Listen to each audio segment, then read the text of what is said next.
আমি আজকে গণসংযোগের প্রায় 450-র উপরে আমার গাড়ি থাকবে।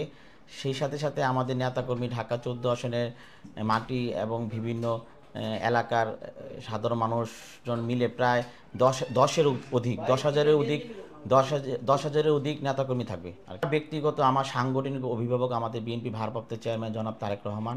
আমি ওনার কথার বাইরে এক কাইকো আমি সাংগঠনিক কোনো কর্মকাণ্ড করি না।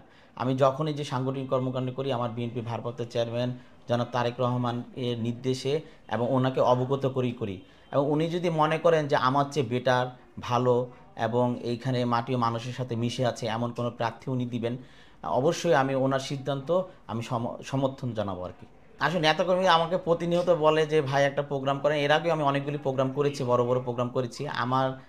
আমাকে অনুসরণ করে আর যে কয়জন প্রার্থী আছে সবাই করেছে আমাকে অনুসরণ করে। এর আগে কিন্তু তারা করেনি। আমাকে অনুসরণ করে সবাই করেছে, শুধু এই আসন না, অন্য অন্য আসনও করেছে। যে মিরাজ এত বড় বড় প্রোগ্রাম করে, অনেক আসনে করেছে। তা আমি যেহেতু সাংগঠনিকভাবে প্রতিনিয়ত দলের সাথে গত 16 বছর ছিলাম, আমি সাংগঠনিকভাবে কাজ করতে সবসময় পছন্দ করি এবং আমার এই সাংগঠনিক কর্মকাণ্ড অনেকে ফলো করে। আমি চাই যে ফলো করুক আর যাই করুক, দল শক্তিশালী হোক, নেতাকর্মীরা শক্তিশালী হোক এবং দেশের মানুষ যেন একটা আশা আলো নিয়ে বিএনপিকে ধানের শীষে ভোট দিয়ে জয়যুক্ত করতে পারে। এই দেখেন, ঢাকা 14 আসনে আমি মনোনয়ন চাচ্ছি। আমি প্রায় 4 মাসে অধিক সময় ধরে গণসংযোগ করছি, তারপর লিফলেট বিতরণ করছি বাসায় বাসায় গিয়ে, তারপর এই উঠান বৈঠক সহ আলোচনা সভা, মত বিনিময় সভা, এই ধরনের সভা সমাবেশ আমি এ পর্যন্ত প্রায় অগণিত করেছি। বিভিন্ন স্কুলে গিয়েছি, মাদ্রাসায় গিয়েছি, কলেজে গিয়েছি, মসজিদগুলিতে হুজুরদের সাথে, এলাকার বাসীদের সাথে কথা বলেছি। তো আমি চেষ্টা করেছি ধানের শীষে প্রচারণার জন্য।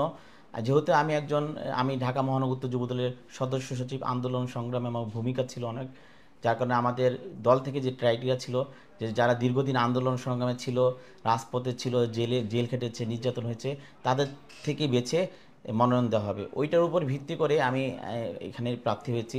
প্রায় 10,000 নেতাকর্মী নিয়ে আমি বাংলা কলেজ থেকে শুরু করব। বাংলা কলেজ থেকে শুরু করে মিরপুর সনি সিনেমা হল, সেই সাথে রাইনখোলা, ওইখান থেকে কমার্স কলেজ হয়ে মিরপুর স্টেডিয়াম, তারপর মিরপুর থানা হয়ে আবার যাব মিরপুর 1, কল্যাণপুর থেকে ইউটার্ন হয়ে ওইখানে লাস্ট ঢাকা 14 লাস্ট, কল্যাণপুর থেকে ইউটার্ন হয়ে যাব গাবতলী, ওইখান থেকে আবার যাব পর্বত আন্ডার পাসিং হয়ে ঘুরে ইউটার্ন হয়ে আবার আসবো হইলো মাজার রোড, ওইখান থেকে আবার বেড়িবাঁধ যাব, বেড়িবাঁধ হয়ে গুদারাঘাট হয়ে আবার ঘুরে আসবো আমার শাহালি থানার ঈদগাহ মাঠ, এখানে এসে শেষ হবে আর কি। শুক্রবার দিনে গণসংযোগ করার একটাই কারণ যে মানুষের জন্য ভোগান্তি না হয়, সেই সাথে এবং আমাদের বিএনপি ভারপ্রাপ্ত চেয়ারম্যান দেখেন অনেকগুলি প্রোগ্রাম শুক্র শনিবারে উপরে করেছে। ওইটার উপর ভিত্তি করে চেয়ারম্যান সাহেবের নির্দেশ আছে যে এমন কোনো প্রোগ্রাম করা যাবে না যে জনদুর্যোগ হয়, জনভোগান্তি হয়, যার কারণে আমি শুক্রবার শনিবার প্রোগ্রামগুলি করি।